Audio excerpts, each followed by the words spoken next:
Este video lo hemos titulado Espíritu con Espíritu. ¿Qué es lo que quiere decir este título? Es cómo se relaciona el Espíritu Santo con el Espíritu del hombre. Vamos a comenzar. En un principio, Adán y Eva vinieron con un espíritu limpio. Ese espíritu limpio no estaba contaminado.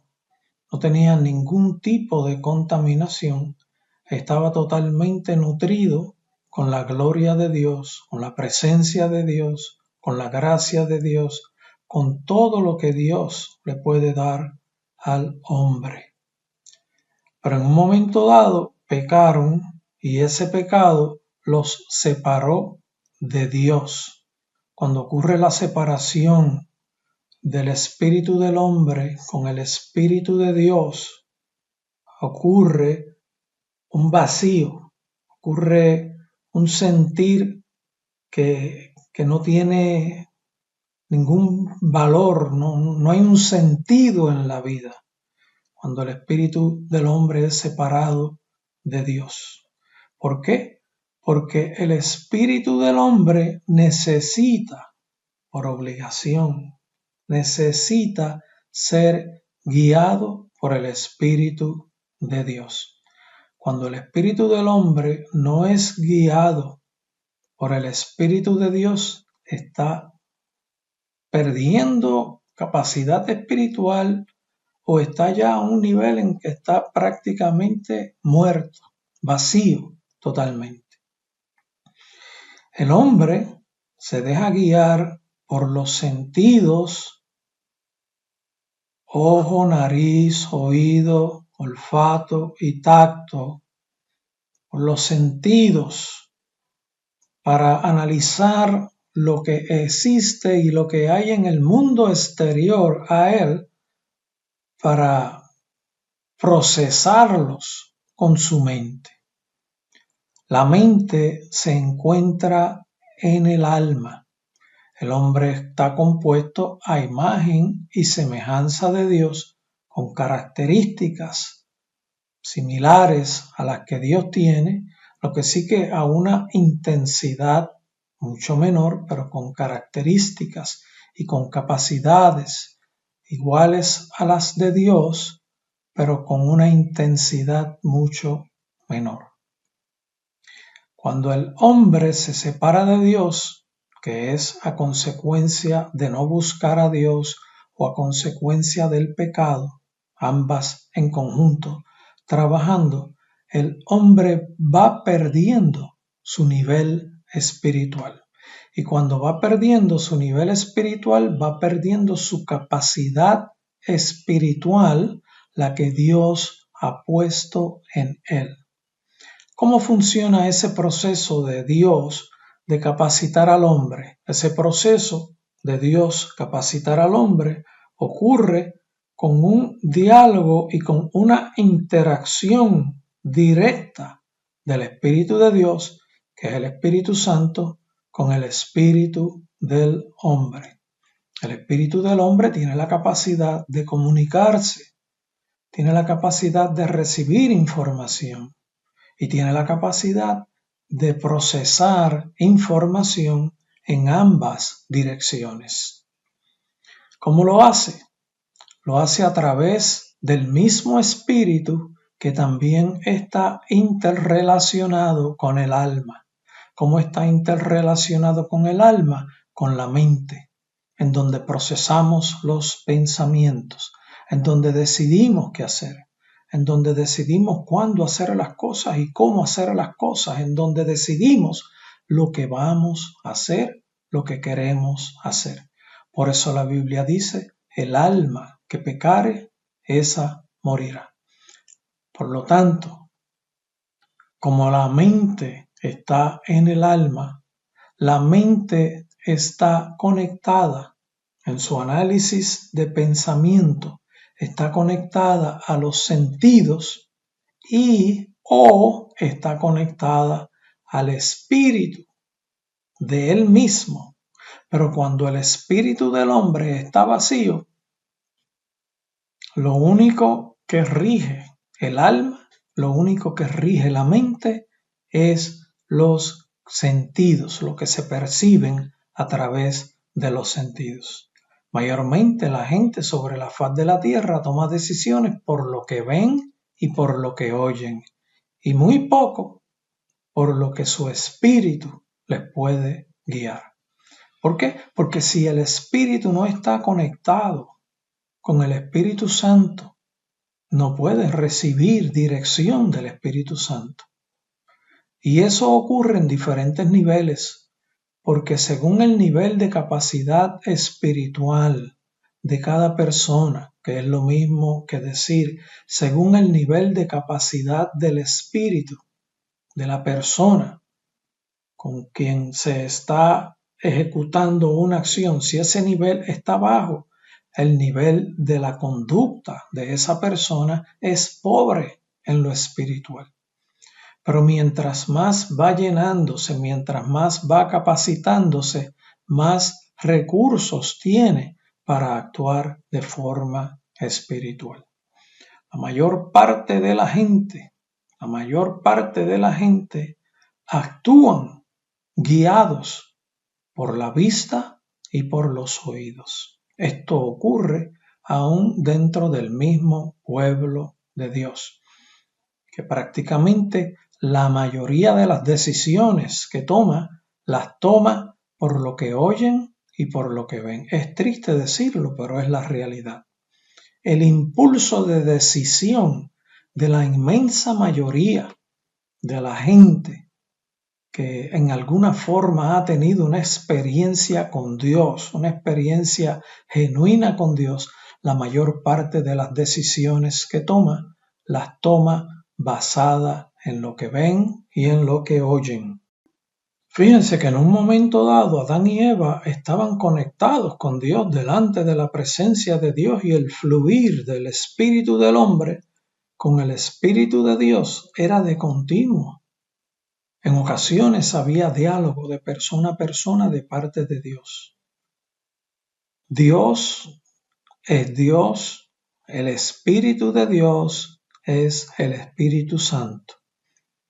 Nuestro Dios es trino, como nosotros somos hechos a imagen y semejanza de Dios, como le habíamos comentado al principio de esta disertación. El hombre está compuesto por tres partes: alma, espíritu y cuerpo, con unas características bien similares a las de Dios. Cuando Adán y Eva pecaron, hubo separación de Dios y del espíritu del hombre, que es quien se puede conectar con Dios. El alma no es quien se conecta exactamente con Dios en comunicación, es el espíritu del hombre quien recibe de Dios, quien va nutriéndose de parte de Dios, quien va capacitándose para entonces el espíritu del hombre nutrir al alma y en este caso a la mente para la toma de decisiones correctas. Ahí están los sentidos, enviando información a la mente. Ahí en un momento dado está el espíritu del hombre enviando información a la mente, y hay una lucha entre ambos, entre los sentidos y entre el espíritu del hombre. ¿Quién domina? Si los sentidos del hombre dominan, el hombre no va exactamente por buen camino. Ahí es donde vienen y entran muchas de las tentaciones que el hombre recibe, y si las procesa, contamina al espíritu, porque hay una interconexión. Como mismo Dios tiene una interconexión en sus tres partes, Dios Padre, Dios Hijo y Dios Espíritu Santo, así nosotros también tenemos una interconexión entre el alma, el espíritu y el cuerpo, que en este caso son los sentidos.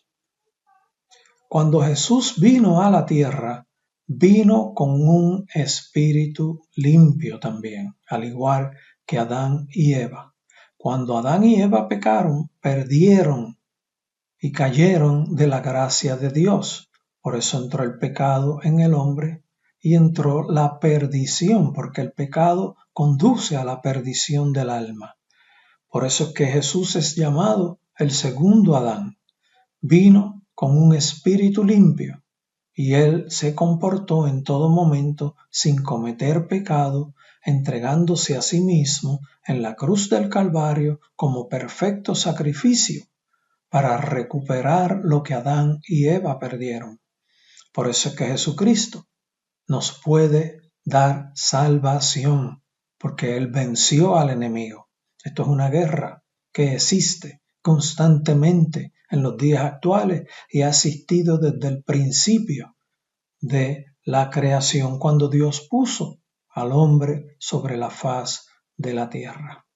Dios sabía que el hombre iba a caer, porque todo ha sido plan de Dios, pero plan de Dios para demostrar la culpabilidad del enemigo, quien la demuestra Jesucristo de Nazaret, cuando vive una vida santa y pura, entregando su vida, ofreciéndose como perfecto sacrificio sin cometer pecado, recuperando lo que Adán y Eva perdieron, venciendo al enemigo de las almas y derrotándolo en la cruz del Calvario. Mire lo que nos enseña el libro de Juan en el capítulo 3. Jesús mismo trae una enseñanza con actos que él realizó. Enseñó que para que el hombre tenga vida tiene que nacer de nuevo. ¿Y a qué es lo que se refiere Jesucristo con que el hombre tiene que nacer de nuevo? Adán y Eva pecaron. Hubo separación entre Dios y los hombres. Cuando hay pecado, hay separación, y a consecuencia del pecado se arrastra el pecado de Adán y Eva, y toda persona nacida viene arrastrando esa desobediencia de Adán y Eva. ¿Quién la restaura? Jesucristo. Por eso Jesucristo le dijo a Nicodemo: el que no naciere de nuevo no puede ver el reino de Dios. ¿Y cómo se nace de nuevo? Pidiendo perdón por los pecados y deseando vivir una vida espiritual.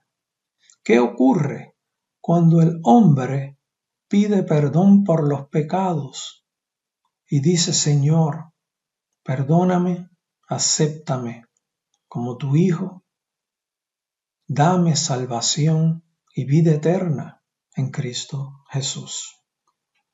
Cuando eso ocurre, lo que ocurre es el espíritu del hombre que estaba vacío de las cosas de Dios y lleno de contaminación del mundo, que se introdujeron por la carne, por los sentidos, por la vista, por los oídos, por el tacto, por todos los sentidos, por todas las capacidades corporales.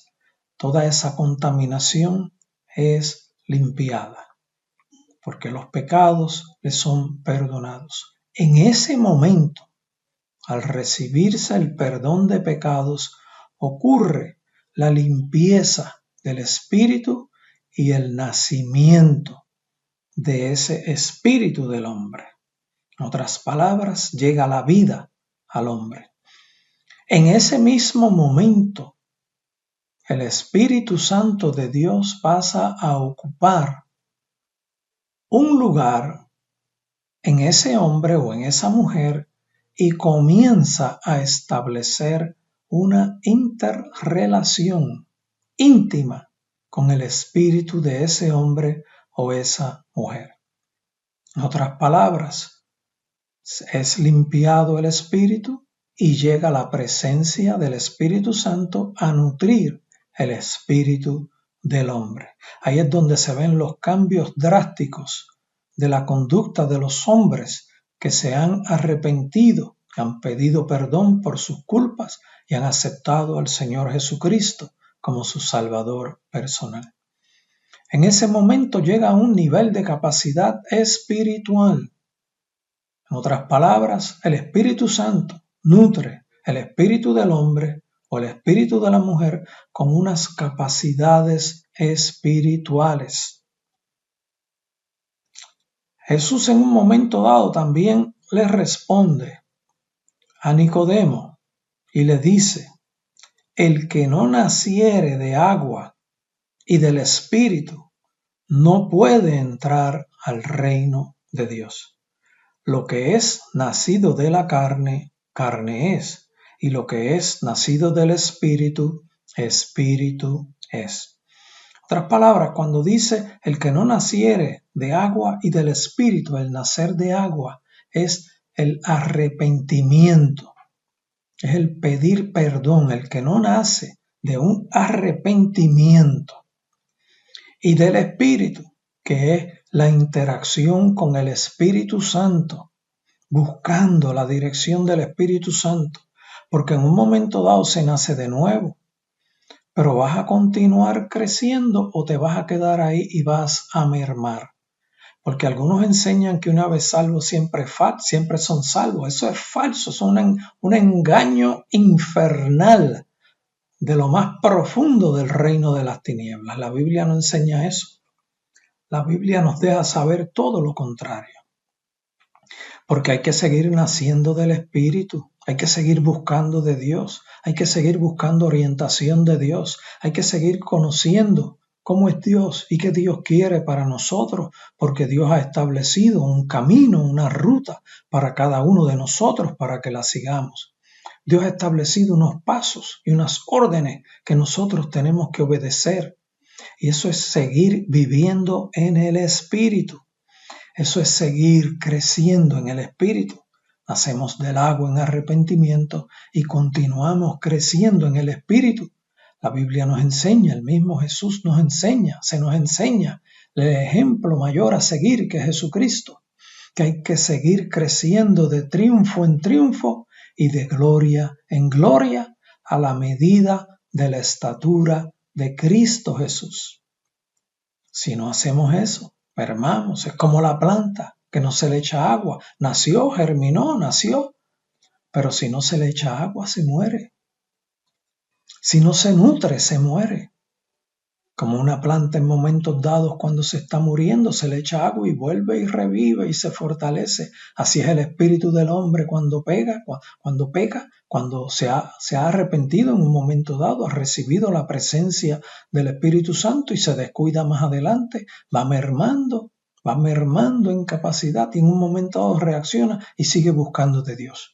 Así como esa planta que recibió agua y nutrientes, que se fortaleció, así se fortalece el espíritu del hombre. Pero no debemos descuidar nuestra conducta, como la planta que no recibe agua ni nutrientes, que va muriéndose poco a poco. Tenemos que estar buscando de Dios constantemente y nutriéndonos en espíritu y verdad. Porque es necesario que busquemos de Dios en todo momento. El que no busca de Dios empieza a apartarse de Dios si es que ya estaba en una gestión de buscar de Dios. En Apocalipsis se nos enseña, mira, no descuides tu conducta, no sea que alguien, que otro tome tu corona. Y si otro toma tu corona por descuido es que perdiste la salvación. O sea, no se dejen engañar, porque muchos de los que han estudiado han sido confundidos con maestros que les han enseñado cosas erróneas. Y como ellos no buscan de la palabra como Dios quiere que busquen de la palabra, se creen y se sustentan con la enseñanza de un supuesto teólogo, que no todos son buenos, y se confunden también. Para crecer hay que estudiar la palabra. Es imposible que nosotros crezcamos sin conocer la palabra de Dios. ¿Quién nos guía? ¿Quién nos da entendimiento? El Espíritu Santo que está en nosotros. Por eso usted en ocasiones, leyendo un libro que ha sido escrito con alguna enseñanza bíblica, usted dice, no, yo no creo en esto. Y posiblemente usted tiene razón, porque muchos de los que han escrito libros los han escrito para venderlos, y no es que lo han escrito con mala intención, pero el que solamente enseña a la perfección es el Espíritu Santo, Por eso tenemos que buscar la llenura, llenarnos cada día más, crecer cada día más, crecer en el Espíritu, fortalecernos con el Espíritu Santo, que nuestro Espíritu Santo se enriquezca, se fortaleza con la enseñanza del Espíritu Santo. Y usted buscando a su nivel, usted buscando por donde Dios le guíe, no pretenda llegar a los niveles que ha llegado otro, porque aquel Dios lo tiene por otra ruta haciendo cosas que Dios le mandó a hacer. A lo mejor a usted lo tiene haciendo otras cosas. Usted busque la dirección de Dios en todo momento para que usted pueda corresponder con la orden que Dios ha establecido para usted en la vida que Dios preparó para usted, en el camino que Dios trazó para su vida. No busque imitar a nadie. Busque cuál es el camino que Dios preparó, que Dios tiene preparado desde antes de la fundación del mundo para que usted caminara. Ese es el camino que cada uno de nosotros tenemos que caminar, el que Dios estableció. El arrepentimiento trae perdón de pecado. El arrepentimiento conduce a la limpieza de nuestro espíritu.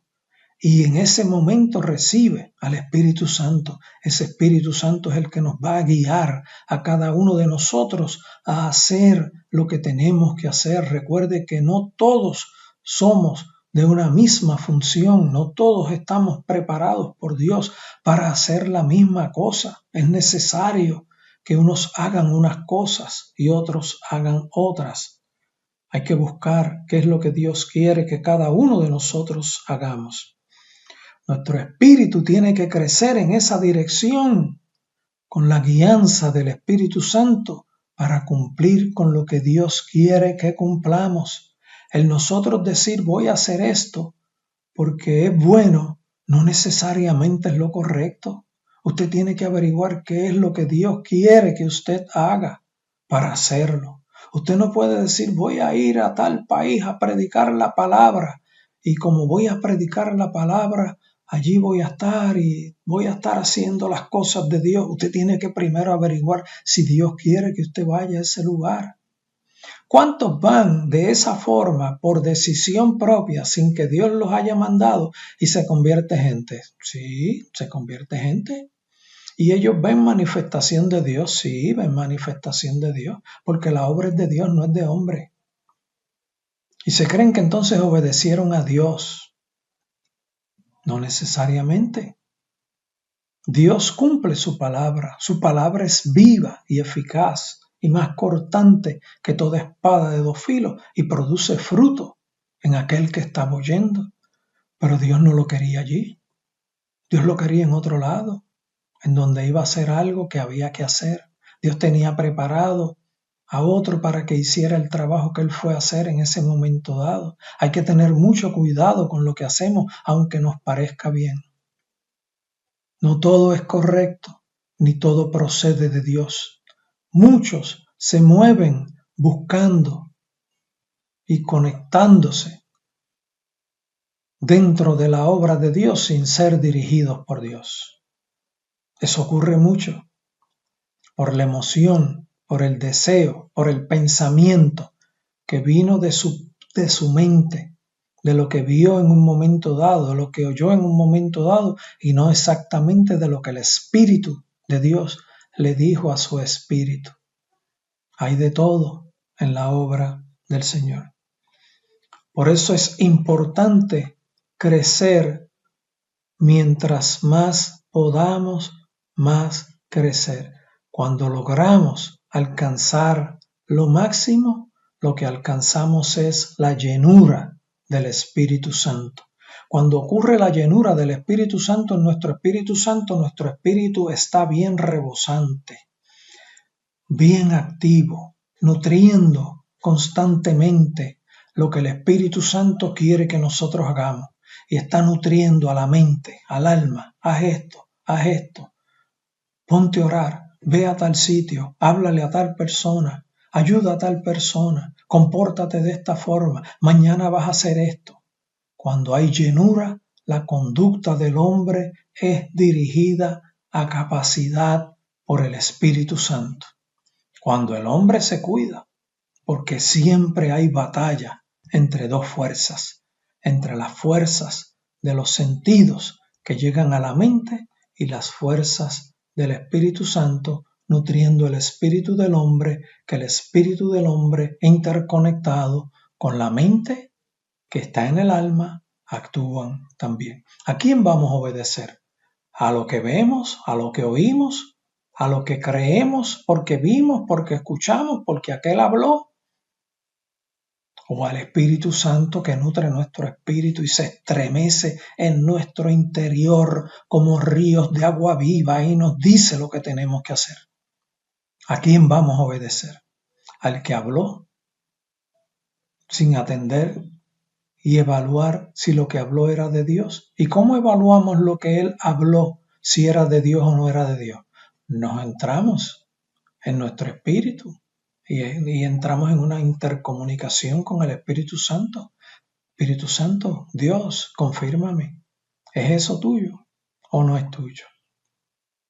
Y yo sé que muchos de ustedes han tenido esa experiencia que saben y entienden, eso no es de Dios, lo que escuchó, ahí no estaba Dios. Eso es erróneo, porque el Espíritu Santo se lo deja saber. Nosotros tenemos que estar en todo momento conectados con el Espíritu Santo, que procede de Dios por regalo de la victoria de Jesucristo en la cruz del Calvario, y quien nos revela hasta lo más profundo de Dios, cuando Dios nos lo quiere revelar. El Espíritu Santo que habita en nosotros, en nuestro vientre, nos puede nutrir de todo tipo de contestación. Espera, sí, no, más adelante llegará el momento. Hay que estar conectados con el Espíritu Santo. La mayor parte de los hombres se dejan guiar por los ojos, por los oídos. Triste, pero es una realidad. Triste, pero es una realidad. Triste, pero es una realidad. Mediten eso. ¿Qué cosas contaminan nuestro espíritu? La Biblia enseña muchas. Estas cosas que contaminan nuestro espíritu hay que evitarlas. Hay que guerrear en contra de ellas. Y esto que vamos a estar cubriendo en este momento dado es lo que mata el espíritu del hombre. Y cuando digo que mata el espíritu del hombre es que destruye lo que el Espíritu Santo ha logrado hacer con nuestro espíritu. Porque hay guerra en dos direcciones, una que viene de la dirección divina de parte de Dios a través del Espíritu Santo y otra que viene a través de nuestro cuerpo y a través de nuestros sentidos y a través de la dirección opuesta espiritual desde el reino de las tinieblas a nuestro espíritu, primero invadiendo nuestra mente. El reino de las tinieblas no puede hablar directamente a nuestro espíritu para alterarlo, para dañarlo, no. Pero sí puede enviar dardos a nuestra mente para que de nuestra mente pasen a nuestro espíritu.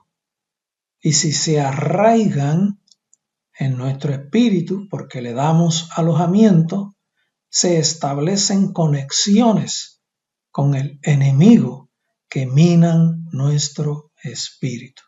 Y si minan nuestro espíritu, es como una enfermedad, como si fuera cáncer dentro del espíritu que va corrompiendo el espíritu y lo va destruyendo, porque va destruyendo toda la buena obra que Dios ha podido hacer en nuestro espíritu a través del Espíritu Santo. Cuando el enemigo envía dardos a nuestra mente y le damos alojamiento y las hacemos una realidad en nuestras vidas, en nuestro ser, las aceptamos y al aceptarlas las hacemos ya parte nuestra. Y al hacerlas parte nuestra forman parte, eso mismo, como dice la palabra, forman parte de nosotros.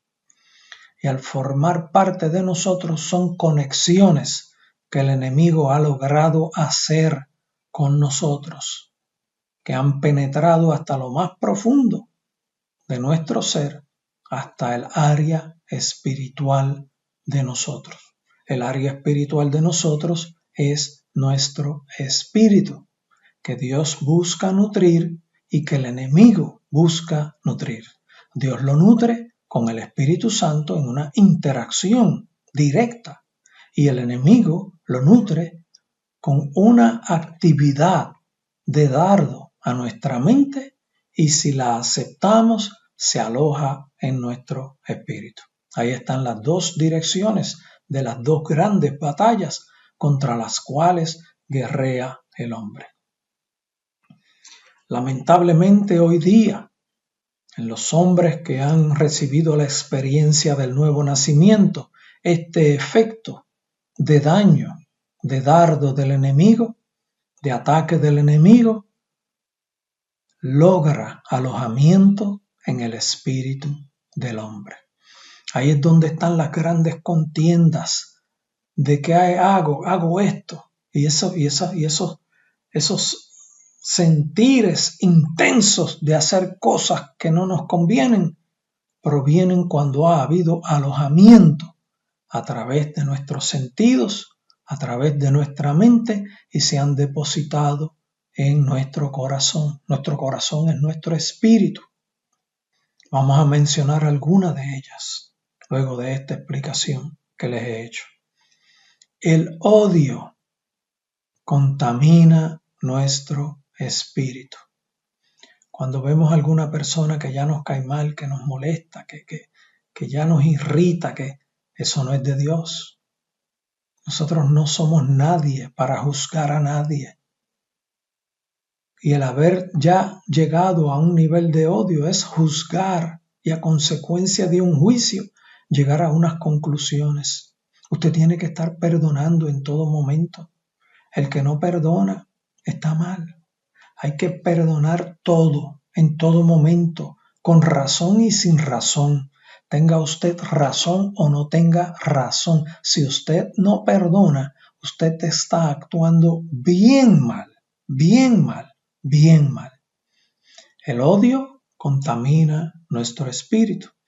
El no perdonar contamina nuestro espíritu. Nos hayan hecho daño, con razón o sin razón, todo hay que perdonarlo. ¿Y cómo se perdona? Se perdona en nuestro corazón. Perdonar no es ir allá y decir, mira, perdóname porque esto que pasó. Bueno, puede ser, si tú eres el culpable, pues bien, pero si tú no eres el culpable, tú no tienes que ir donde el otro y decir, mira, perdóname por esto que hice mal. Pues si tú no has hecho nada mal, no tienes que decir que hiciste algo malo, pero tienes que perdonar. Hay que perdonar siempre con razón y sin razón, seas tú culpable o sea culpable la otra persona. El pedir perdón cuando tú no eres el culpable no tiene sentido. Pero si tú eres el culpable, ve y pide perdón. Eso lo enseña la palabra. Eso se enseña erróneamente también, así que recuerden bien esa enseñanza que les acabo de dar. Cuando hay rencor, eso contamina nuestro espíritu. Eso es una raíz de amargura a consecuencia de unos actos. Rencor va acercándose a la venganza, al deseo de vengar. Cuando hay rencor, cuando hay un sentido de ese tipo, hay que eliminarlo. ¿Cómo se elimina? Perdonando. Es que la gente pasa tanto trabajo perdonando. Qué mucho trabajo se pasa perdonando.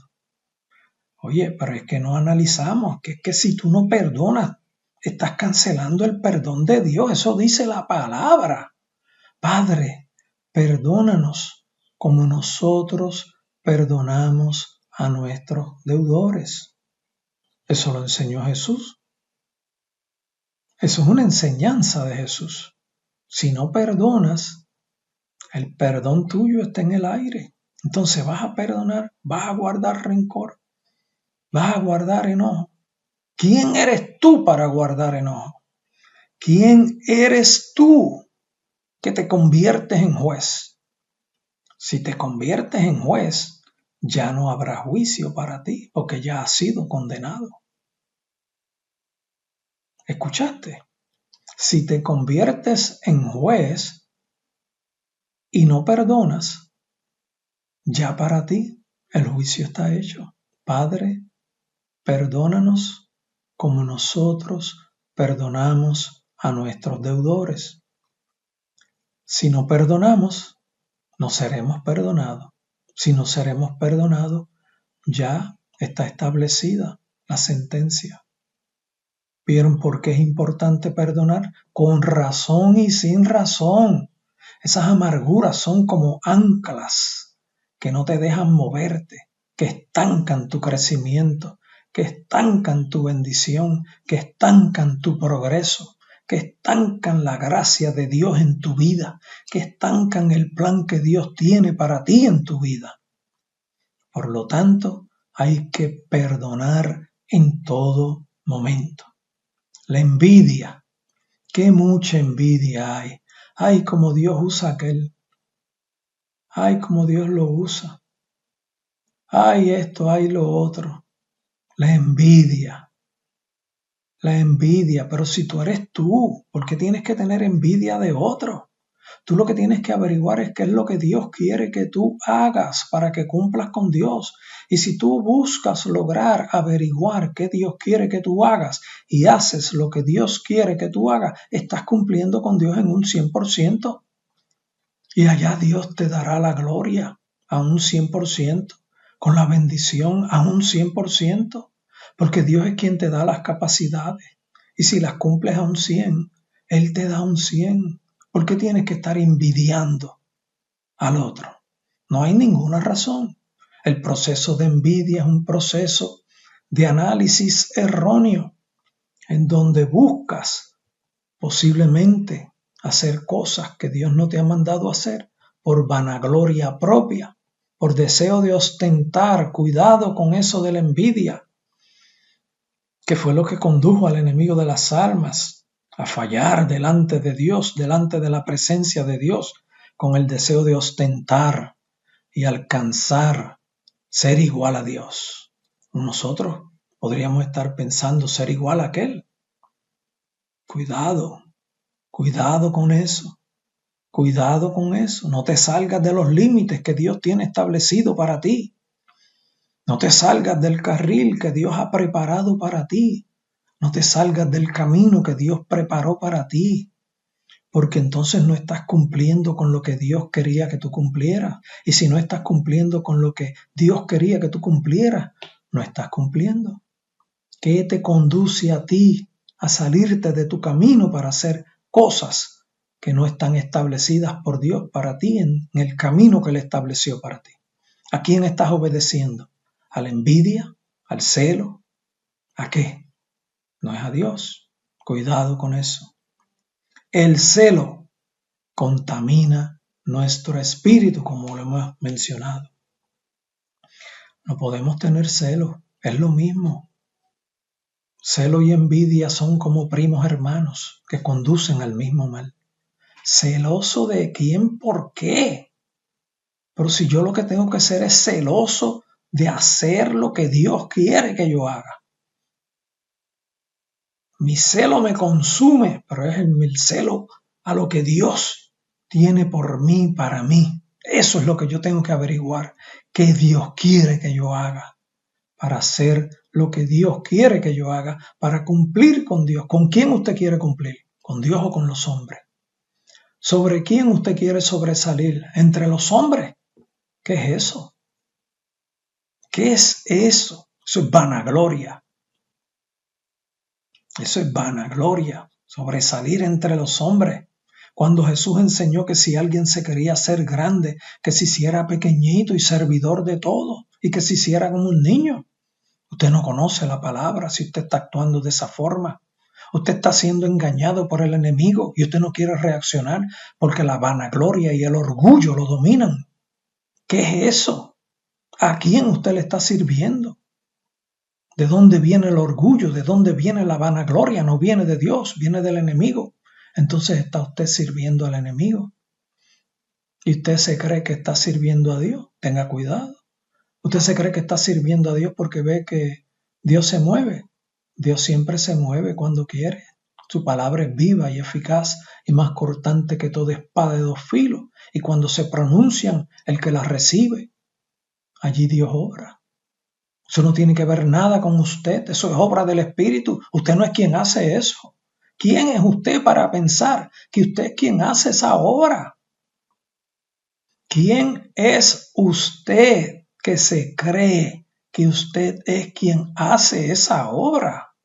No se confunda. Eso es pecado.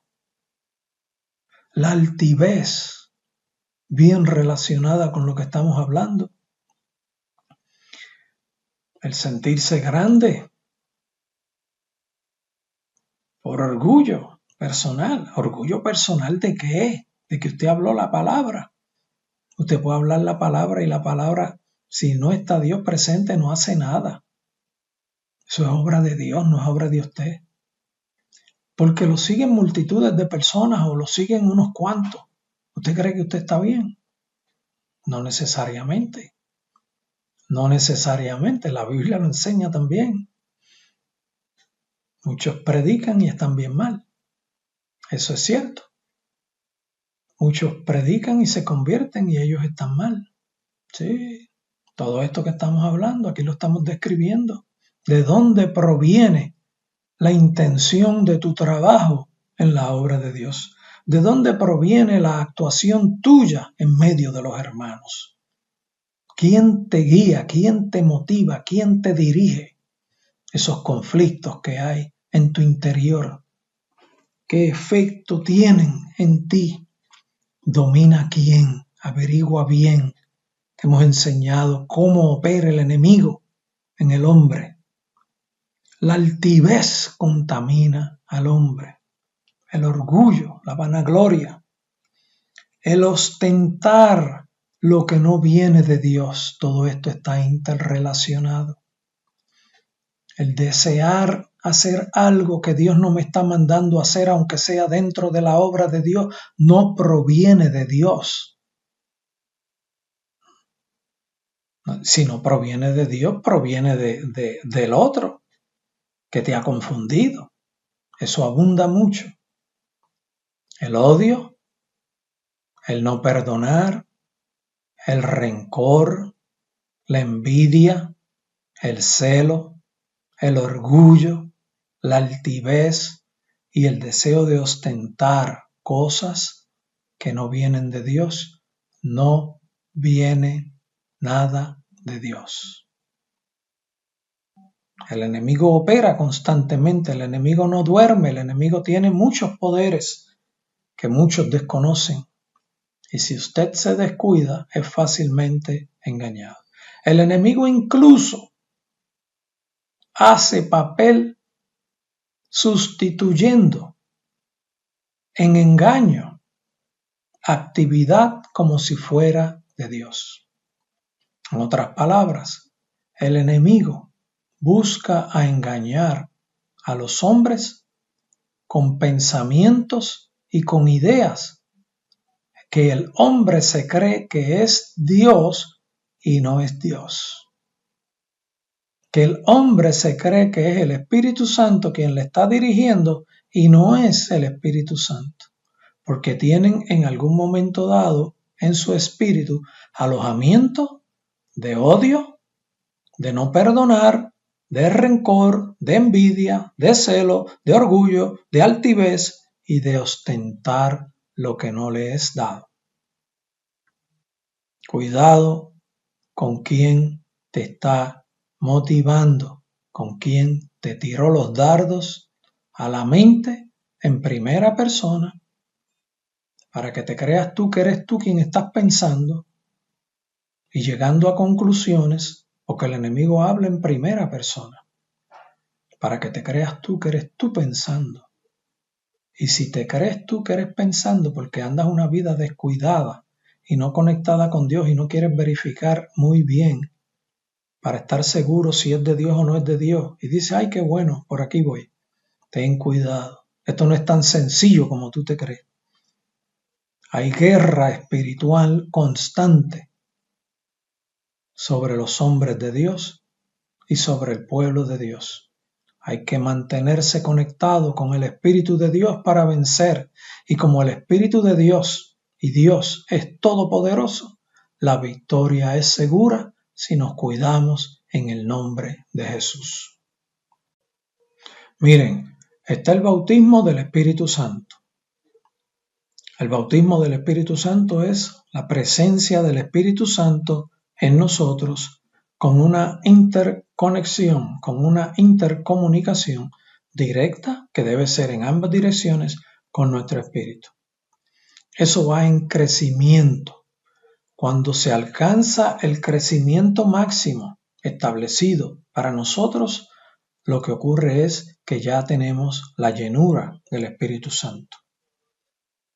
Eso es llenura del Espíritu Santo. El bautismo en Espíritu Santo y fuego es otra cosa, o es algo adicional en adición a la llenura del Espíritu Santo. Porque esa llenura debe de mantenerse. Puede mermar si nos descuidamos, pero esa llenura debe de mantenerse. El bautismo del Espíritu Santo y fuego es el que tenía Jesús. Y los discípulos en un momento dado le preguntaron: Maestro, ¿nosotros podemos recibir el mismo bautismo que tú has recibido? Y Jesús les dijo: sí, vosotros seréis bautizados con Espíritu Santo y fuego. El bautismo del Espíritu Santo y fuego es un bautismo para obrar con grande poder de parte de Dios, como mismo lo vemos en los ejemplos de la conducta de cómo obraron los discípulos de Jesús una vez recibieron el bautismo del Espíritu Santo. Es para obrar, es como para estar encendido, es como para estar en candela, prendido en todo momento, bien activo en la obra de Dios, con autoridad, que fluye el Espíritu Santo en nosotros de una forma bien viable. Ahí está el bautismo del Espíritu Santo y fuego, que debe estar presente con la llenura. Si el bautismo del Espíritu Santo y fuego, que está ahí presente, es acompañado por una disminución de la llenura, empieza a afectarse también. Hay que mantener la llenura del Espíritu Santo. Y si para ti está establecido el bautismo del Espíritu Santo, ahí está la grande manifestación de Dios en la obra de Dios. Y no te digo que para unos sí y para otros no, porque Dios nos dice que pidamos y que Él nos dará. Y como estamos pidiendo algo bueno, si ya tú has alcanzado la llenura del Espíritu Santo, pide bautismo del Espíritu Santo y fuego, que Dios te lo dará. En Primera de Tesalonicenses, capítulo 5, verso 19, nos dice: no apaguéis el Espíritu. ¿Y cómo se puede apagar el Espíritu? Con todas las cosas que mencionamos. Con el odio, con no perdonar, con el orgullo, con la vanagloria, con la envidia. Con todas esas cosas se puede apagar el Espíritu. Con la desobediencia, todo eso es desobediencia a Dios. En Romanos 8:14 se nos dice: porque todos los que somos guiados por el Espíritu de Dios, estos son los hijos de Dios. Hay que estar siendo guiados por el Espíritu de Dios, hay que estar siendo guiados por el Espíritu Santo, hay que tener cuidado con no ser guiados por los dardos del enemigo que entran a nuestra mente y permitimos que se alojen a nuestro corazón, a nuestro espíritu. La envidia, el odio, el orgullo, la vanagloria, el no perdonar. ¿Qué problema tiene la gente con perdonar? ¿Qué problema tienen con perdonar? No logran vencer al enemigo en esa área. En Primera de Corintios capítulo 2, verso 14 se nos dice: pero el hombre natural no percibe las cosas del Espíritu, porque el hombre natural no tiene su espíritu vivo, lo tiene muerto, no ha nacido de nuevo. No hay interacción con el Espíritu Santo, que es quien nos revela y nos guía y nos ilumina. Por eso el hombre natural no percibe las cosas del Espíritu, no las entiende. son locura para él y no las puede entender porque no se han de discernir. No puede discernirlas porque se disciernen espiritualmente.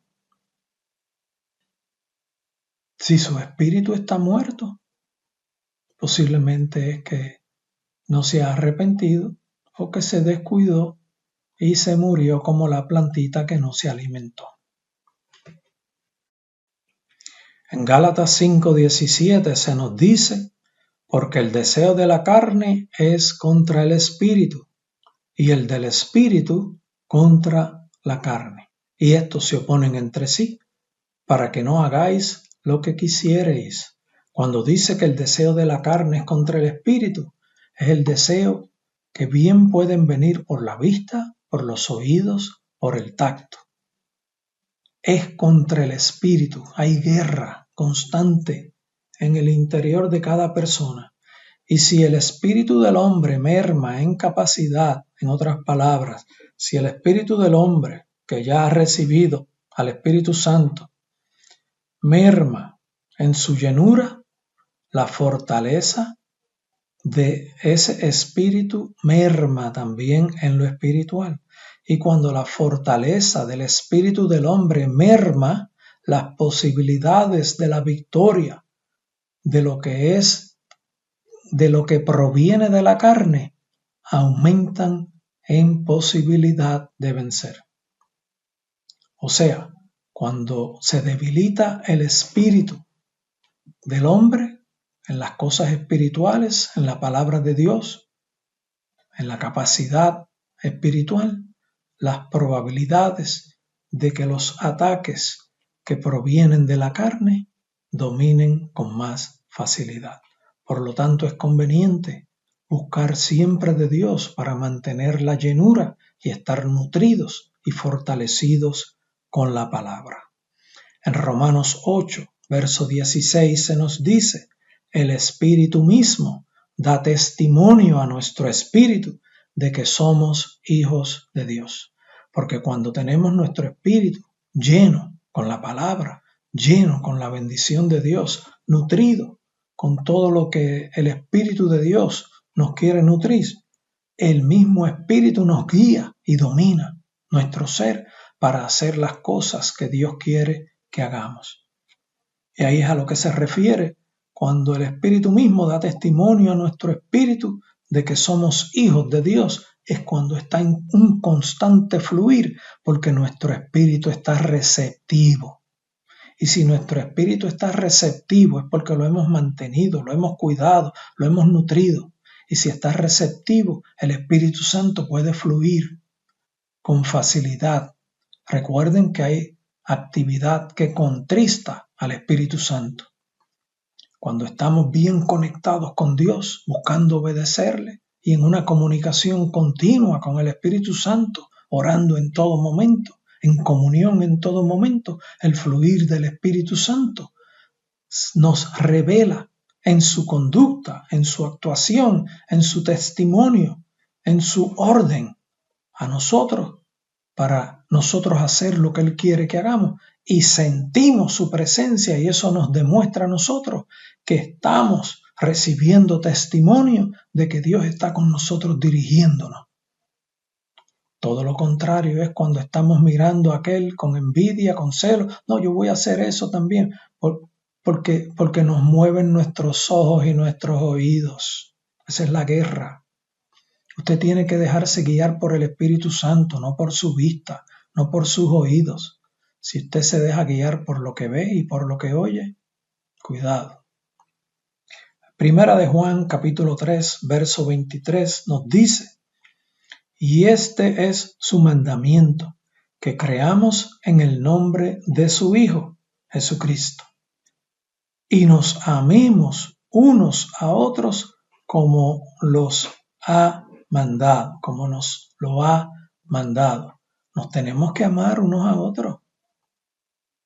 El amor no puede faltar. Cuando no hay amor, cuidado, son síntomas, reacciones. Cuando hay ausencia de amor, reacciones. ¿Qué es lo que está ocurriendo? Hay orgullo, hay vanagloria, hay envidia, hay celo. Hay orgullo, usted se cree muy grande. Más grande es Dios que usted, y Dios lo busca a usted para ayudarlo.